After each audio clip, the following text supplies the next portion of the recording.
ជំរាបសួរនិងសូមគោរពដល់ពុកម៉ែបងប្អូនទាំងអស់គ្នាដែលចូលមកកាន់ Channel របស់ Admin ដើម្បីទស្សនាវីដេអូតម្រុយឆ្នោតខ្មែរសម្រាប់ថ្ងៃទី12ខែ4ឆ្នាំ2025សម្រាប់វេលាម៉ោង1ម៉ោង3និងម៉ោង6ដូច្នេះកុំបង្អង់យូរសូមពុកម៉ែបងប្អូនកលេចមកមើលតម្រុយ2លេខ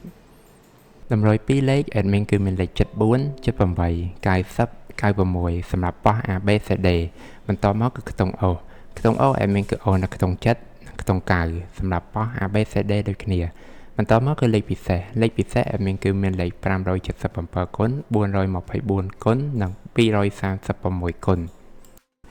ដែលលេខទាំងអស់នេះសុទ្ធសឹងតែជាលេខដែលមានសង្ឃឹមថានឹងចេញខ្ពស់សម្រាប់ថ្ងៃនេះអរគុណពុកម៉ែបងប្អូនទាំងអស់គ្នាដែលបានទស្សនាវីដេអូនេះពីដើមរហូតដល់ចប់ក៏ជូនពរពុកម៉ែបងប្អូនទាំងអស់គ្នាធ្វើការសងសំណាននៅថ្ងៃថ្មី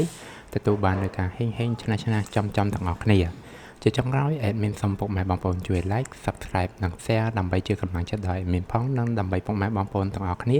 ទទួលបាននូវវីដេអូថ្មីបានឆាប់រហ័សផងដែរ